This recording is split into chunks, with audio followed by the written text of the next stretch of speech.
नमस्कार। तथ्यों और तर्कों के आधार पर इतिहास को समझने समझाने के सिलसिले सच का सामना में आपका स्वागत है। मैं हूं मुकेश कुमार। दोस्तों, सांप्रदायिक ताकतों ने एक बार फिर से नेहरू को बदनाम करने का बहाना ढूंढ दिया है। उनका कहना है कि नेहरू ने छत्रपति शिवाजी महाराज के बारे में अपमानजनक टिप्पणियां की थी। दरअसल सिंहदुर्ग में लगी शिवाजी की प्रतिमा के साल भर के अंदर ढह जाने के बाद से महाराष्ट्र की सरकार कटघरे में है। महाराष्ट्र में जो सत्तारूढ़ गठबंधन है, वो कटघरे में है। इस प्रतिमा का अनावरण प्रधानमंत्री मोदी ने खुद किया था। इसके लिए मोदी ने अधूरे मन से माफी भी मांगी थी, मगर मामला शांत होने का नाम नहीं ले रहा है, इसलिए वे नेहरू पर हमले करने लगे हैं। अगर नेहरू की लिखी डिस्कवरी ऑफ इंडिया को आधार बनाया जाए, तो इसमें नेहरू ने शिवाजी की जमकर तारीफ की थी। उन्होंने शिवाजी को साहसी और उच्च कोटि की योग्यता वाला नेता बताया है। उनके मुताबिक शिवाजी ने एक शक्तिशाली मराठा सेना बनाई थी, जिसने मुगलों के छक्के छुड़ा दिए थे। ऐसे में सवाल उठता है कि नेहरू पर लगाए जा रहे आरोपों में कितना दम है? क्या नेहरू ने सचमुच में ऐसा कुछ कहा या लिखा है जिससे शिवाजी का अपमान होता हो? क्या उनके विचारों को फिर से तोड़-मरोड़ कर पेश किया जा रहा है ताकि जनता को बरगलाया जा सके? ये वो सवाल हैं जिन पर आज हम चर्चा करेंगे सच के सामने में। और चर्चा के लिए हमारे साथ हैं जाने-माने सामाजिक कार्यकर्ता और इतिहास के जानकार प्रोफेसर राम पुनियानी। प्रोफेसर पुनियानी, कार्यक्रम में आपका एक बार फिर से बहुत-बहुत स्वागत है। एक धन्यवाद। बार फिर से नेहरू पर हमले हो रहे हैं और अब शिवाजी का बहाना बनाया गया है। तो सबसे पहला मेरा सवाल ये है कि शिवाजी को लेकर नेहरू जी का सोच क्या था? उनके विचार क्या थे? उन्होंने डिस्कवरी ऑफ इंडिया का हवाला दिया जा रहा है। ये हवाला बीजेपी के नेताओं की तरफ से भी दिया गया है। तो क्या है सच्चाई? क्या डिस्कवरी ऑफ इंडिया में नेहरू ने कुछ ऐसा कहा है जो शिवाजी के लिए अपमानजनक हो सकता है? देखिए, अब जो भारतीय जनता पार्टी और उसके सहयोगी संगठन हैं, उन पर इतने ज़्यादा हमले हो गए ये मूर्ति के टूटने के कारण, और समाज के एक बहुत बड़ा वर्ग जो शिवाजी महाराज को वास्तविक तौर से आदर करता है, उनका क्योंकि आवाज़ मजबूत मजबूत हो गई, तो ये भारतीय जनता पार्टी वाले कहीं से एक वाक्य ढूँढ के लाए हैं डिस्कवरी ऑफ इंडिया में, और वो कहते हैं कि ये शिवाजी महाराज का अपमान था। वैसे मैं थोड़ा बता दूँ कि डिस्कवरी ऑफ इंडिया जो है, ये कई लेखकों ने और कई जो इन्होंने भारत का इतिहास लिखा है, उसमें एक ये काफ़ी उच्च दर्जे का इतिहास है। और इसमें कोई शक नहीं कि नेहरू ने एक तार्किक तरीके से, राष्ट्रीय तरीके से भारत के इतिहास को देखा है और उसमें पूरी एक टिप्पणी की है। मैं तो इसी बात लगे हाथ ये भी अपनी राय दे दूँ कि अगर भारत के इतिहास को वास्तविक रूप से समझना है, तो जवाहरलाल नेहरू ने जो लिखा है, वो बहुत महत्वपूर्ण है और वो भारत के राष्ट्रवाद को, भारत की एकता को, भारत की विविधतापूर्ण संस्कृति को बहुत अच्छे तरीके से बताता है। अब इन्होंने क्या वाक्य पढ़ा, जैसे आपने बिल्कुल सही तरीके से बताया कि जवाहरलाल नेहरू ने लिखा कि वो एक बहुत साहसी राजा थे। उन्होंने उनके पिता कोई राजा नहीं थे, उन्होंने खुद अपनी सेना बनाई। सेना क्यों बनाई? उन्होंने देखा जो किसान है और जो राजा है, इसके बीच में जो तबका है जमींदारों का, वो किसानों का बहुत शोषण कर रहा है और इसलिए मुझे अपना राज्य बनाना है। और उन्होंने पहले इसके लिए चंद्रराव मोर्य पर आक्रमण किया, वहाँ से कुछ पैसा जमा किया, फौज को बढ़ाया और दोनों तरफ से वो बढ़ने लग गए। एक तरफ से वो बीजापुर के आदिल शाह की तरफ उनका रुख था, दूसरी तरफ औरंगज़ेब की ज़मीन को भी उन्होंने विजय प्राप्त की। अब इसी बीच जब वो राज्याभिषेक उनका हुआ, तो ये हमने पहले भी चर्चा की कि जो ब्राह्मण वर्ग था, जो आज आरएसएस की राजनीति के केंद्र में है, उसमें ब्राह्मण वर्ग ने भी शिवाजी महाराज का अभिषेक करने से इनकार कर दिया था। तो एक उनका था कि ये इसको हम क्षत्रिय क्यों कहें, इसको राज्याभिषेक क्यों होने दें, ये ब्राह्मणों का उस समय कहना था। और अब जब वो राजा बने शिवाजी महाराज, तो अब देखिए कोई भी राजा दो चीजें मुख्य रूप से करता है, राज्य के अंदर लगान वसूल करना और राज्य के बाहर अपनी सीमा का विस्तार करना, या दूसरे प्रदेशों से लूटपाट करके आना। अब इसमें कोई शंका नहीं कि ज्यादातर टाइम पे सभी राजाओं की फौजें जो अपने करीबी क्षेत्र रहते थे, वहां जाकर लूटपाट करते थे। और इसलिए वो कहानी को तो कोई इनकार नहीं करेगा। जब शिवाजी महाराज की सेना कल्याण बसीन में लूटपाट करने गई, तो लूटपाट के साथ कल्याण के सूबेदार की सुंदर पुत्र वधु को भी वो उठाकर लाए, जो उन्होंने शिवाजी महाराज को भेंट के रूप में दी। और शिवाजी महाराज ने पूरी आदर से उसको माता का दर्जा दर्जा दिया और कहा कि इसको वहां रिस्टोर करके आओ। पहले लूट मार हुई, इसके बारे में कोई शंका नहीं है। आपको दूसरी बात बता दूं कि राजा अगर लूट मार करता है और उसके बारे में कोई उल्लेख है, तो ये कहना कोई अपमान नहीं होता है। ये केवल घटना को एक बताना है, जो कि एक इतिहासकार जो सही इतिहास लिखता है, बिना लाग लपेट के इतिहास लिखता है, तो ये बात आनी चाहिए।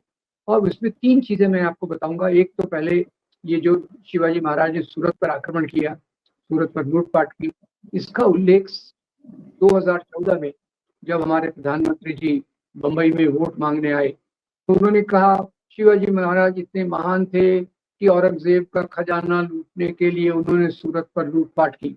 ये नरेंद्र मोदी के शब्द है।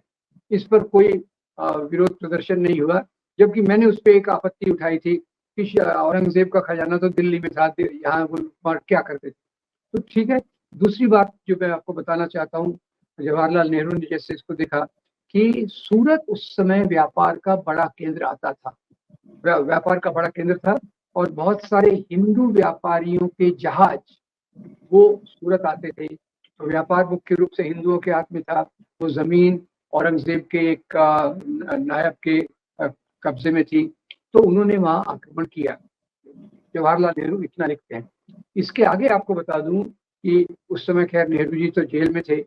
कई लोग कहते हैं कि उनके पास इतने रेफरेंसेस तो नहीं थे, पर उसी में मैं सप्लीमेंट करना चाहूंगा कि बाल सामंत नाम के मराठी के एक इतिहासकार हैं, जो बाल ठाकरे के परिवार के काफी नजदीकी हैं।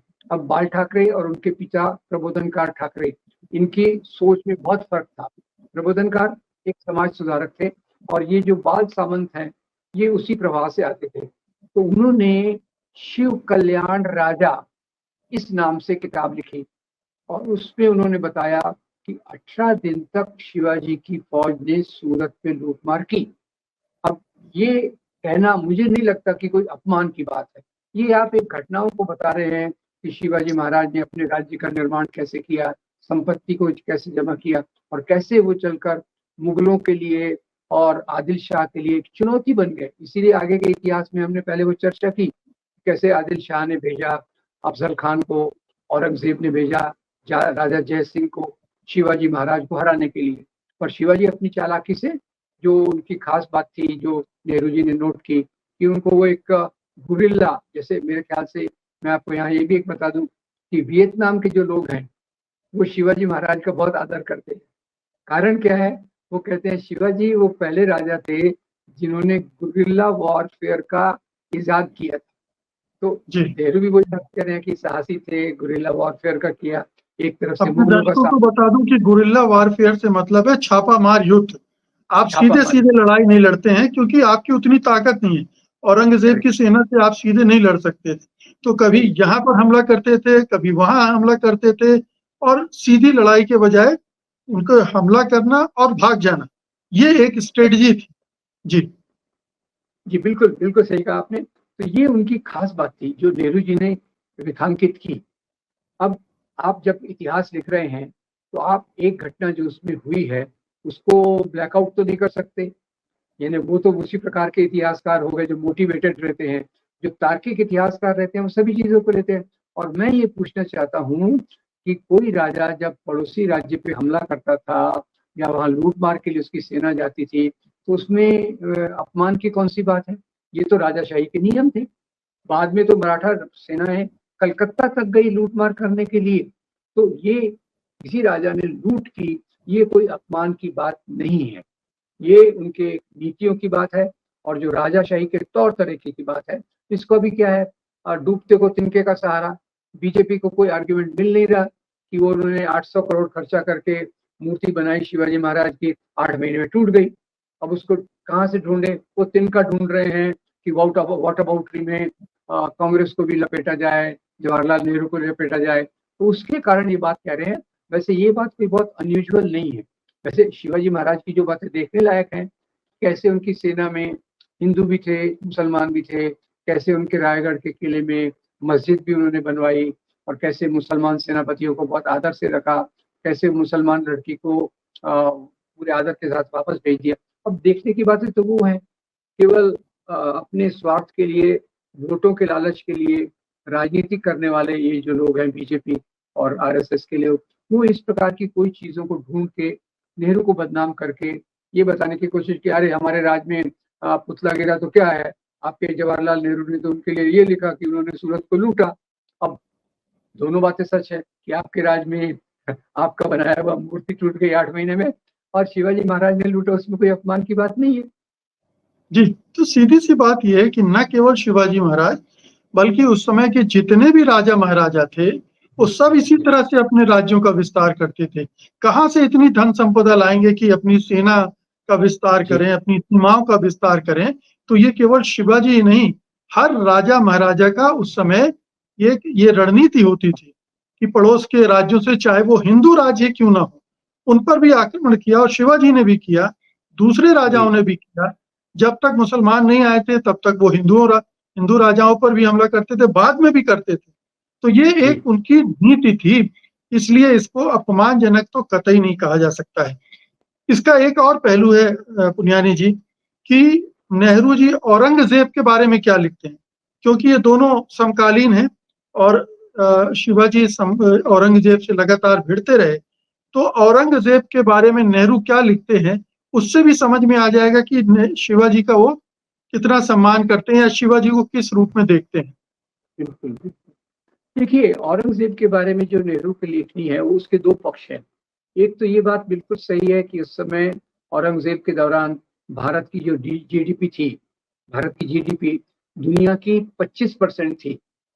नेहरू इसका भी उल्लेख करते हैं और दूसरी तरफ उसकी जो क्रूरता उन्होंने दिखाई सिख गुरुओं के प्रति और कुछ दूसरे लोगों के प्रति, उसका भी उल्लेख करते हैं। इसका भी उल्लेख करते हैं कि उन्होंने औरंगज़ेब ने 50 साल तक शासन किया, उसमें लोगों को जोड़ के रखा होगा, तो ही तो कोई इतने लंबे समय तक शासन कर सकता है। जैसे हर एक राजा की अलग-अलग नीति होती है, तो नेहरू जी ने उसमें भी एक बैलेंस तरीके से औरंगज़ेब के दोनों पहलुओं को साथ में रखा। और औरंगज़ेब का खास पहलू जो ये रेखांकित करने लायक है, वो ये कि औरंगज़ेब खुद के ऐशो-आराम के लिए ज़्यादा खर्च नहीं करता था। ये तीसरी बात है, क्योंकि ज़्यादातर राजा अपनी इनकम का बड़ा भाग खुद की शान-शौकत के लिए करते थे। औरंगज़ेब ऐसा नहीं करता था, ज़्यादातर वो राज्य में ही अपना पैसा लगा देता था। पर औरंगज़ेब की जहाँ आलोचना करते हैं नेहरू, वो ये है उनकी कट्टरता धर्म के बारे में, और उसमें वो अकबर और दारा शिकोह का उदाहरण देते हैं कि किस प्रकार से एक आदर्श मुगल राजा थे जिन्होंने भारत की संस्कृति के साथ जुड़ने की ज़्यादा सक्रिय कोशिश की। तो ये उसका भी वो एक बैलेंस पिक्चर प्रेज़ेंट करते हैं। कोई ऐसा नहीं है कि उसको खराब बोलना है तो सब जगह खराब बोल दिया जाए। जो उसके जी। अच्छे पहलू थे, वो भी बताते हैं और जो उसके नकारात्मक पहलू थे, वो भी बताते हैं। और अभी जो ऑड्रे टुस्के की किताब आई है, उसने उस बात को फिर से रीइन्फोर्स किया है कि औरंगज़ेब केवल फैनेटिक राजा नहीं था, उसको ज़्यादा इंटरेस्ट था राज्य व्यवस्था के नियमों को सुचारू रूप से चलाना। ये औरंगज़ेब ने खास तौर से यहाँ इंट्रोड्यूस किया था, जिसके बारे में नेहरू पहले ही उल्लेख कर चुके हैं। तो यहाँ ये मेरी समझ है। नेहरू ने औरंगज़ेब के बारे में ये भी लिखा कि वो अपने समय के वर्तमान को समझने में नाकाम रहे और हमेशा जो उनका पास्ट था, उसको भी उन्होंने ठीक से नहीं समझा और इसी वजह से उनको जो विरासत मिली थी, वो उसको आगे नहीं बढ़ा पाए और अपने ही कर्मों से उन्होंने मुगल साम्राज्य को ढहा भी दिया। ये भी है, जी, उन्हीं के कर्मों से मुगल जो वो थी वंश था, वो खात्मे की तरफ पहुँचा। जी, बिल्कुल सही। देखिए, इसमें देखने की बात ये है कि जिस समय तक औरंगज़ेब आया, उस समय तक दुनिया में टेक्नोलॉजी बहुत बदल रही थी और उसके पहले टीपू सुल्तान ने इस बात को पहले ही भाँप लिया था। इसीलिए वो टेक्नोलॉजी में बहुत इंटरेस्ट लेता था। मिसाइल टेक्नोलॉजी हो या दूसरी टेक्नोलॉजी हो, इस तकनीक को वो बहुत ख़्याल करता था। तो औरंगज़ेब का एक फेलियर जो नेहरू बताते हैं कि वह भविष्य को नहीं देख सका, यानी समय कैसे बदल रहा है और तकनीक कैसे बदल रहे हैं, इस पर औरंगज़ेब का ध्यान नहीं था। उसका ध्यान अपने राज्य को विस्तार करना, ये नेहरू के अनुसार अपने राज्य को ज़्यादा से ज़्यादा विस्तार करना, इस पर उसका फ़ोकस था। ये निश्चित रूप से उन्होंने लिखी।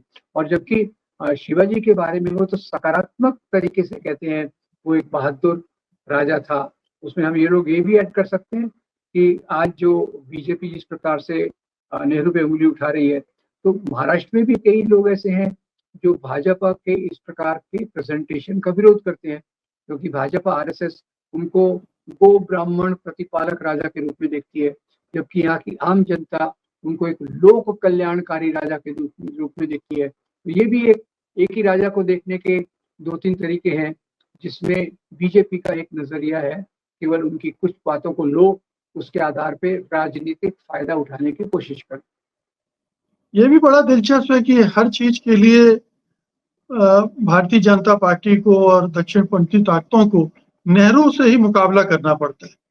नेहरू ही ढूंढ कर लाते हैं, वो नेहरू की किताबें, नेहरू के विचार, नेहरू ने जो कुछ किया उस पर उसमें से वो कुछ निकाल कर लाते हैं, और जो अक्सर गलत होता है। तो ये अनपढ़ देवेंद्र फडणवीस हैं जिनको डिस्कवरी ऑफ इंडिया समझ में नहीं आई, या तो पढ़ी नहीं उन्होंने या उनके समझ में नहीं आई, और उन्होंने उसको इस ढंग से उसकी व्याख्या कर दी। तो ये एक अनपढ़ता का भी एक नमूना है। और उस समय को जिस तरह और उस अंदाज में जिस तरह से डिस्कवरी ऑफ इंडिया लिखी गई है, मतलब एक मनुष्य जो इतना लंबा चौड़ा इतिहास अपने दिमाग में रखा हुआ कि जेल में बगैर रेफरेंस के ये सारी चीजें लिख रहा है, इस पर तो तारीफ होनी चाहिए। लेकिन चूंकि उन्हें कुछ चाहिए कांग्रेस का विरोध करने के लिए, उन्होंने ढूंढा है। लेकिन अंत में अगर समअप करना हो तो शिवाजी को किस तरह से नेहरू प्रेजेंट करते हैं, बहुत संक्षेप में, ये प्लस ये माइनस, या एक पूरी जो छवि बनती है उनको डिस्कवरी ऑफ इंडिया को पढ़ने के बाद, वो क्या है? देखिए, डिस्कवरी ऑफ इंडिया को पढ़ने के बाद एक तो समाज का चित्र बहुत क्लियरली मिलता है। वो केवल राजा पर जोर नहीं देते, उस समय के समाज में जो लगान व्यवस्था थी, व्यापार थी, उत्पादन का तरीका था, उस पे उनका फोकस बहुत अच्छा है। और दूसरा, शिवाजी के बारे में बहुत सकारात्मक रूप से एक व्यक्ति के रूप में वो बहादुर थे। और उनका वो जो मैंने गुरिल्ला शब्द इस्तेमाल किया आपके लिए, आपने हिंदी का अच्छा शब्द इस्तेमाल किया, छुपा छुपी वाला युद्ध, वो उनका एक सक्रिय पार्ट था। और तीसरा, जो नेहरू ने उल्लेख किया कि वो सूरत में लूट की थी, उसको मैं बहुत नकारात्मक नहीं मानता, क्योंकि राजाओं का तरीका था। तो मेरे ख्याल से तो नेहरू ने जो शिवाजी के बारे में लिखा है वो पूरा पूरा सकारात्मक और ऑब्जेक्टिव, एक वस्तुनिष्ठ प्रेजेंटेशन है, वस्तुनिष्ठ प्रस्तुति नेहरू ने की हुई है। और ये लोग जानबूझकर कहीं ना कहीं उनको निकालना है, नेहरू को बदनाम करने के लिए, जो उनकी एक आदत है और जो उनका एजेंडा भी है, क्योंकि आज का भारत, उसमें जो सब कुछ सिद्धांत हमारे बने हैं, संविधान के बनने से लेके तो इंडस्ट्रियल औद्योगिक विकास, शैक्षणिक विकास, वैज्ञानिक विकास, ये तो उसमें तो नेहरू जी ने तो नींव तो रखी है उन्होंने एक सकारात्मक।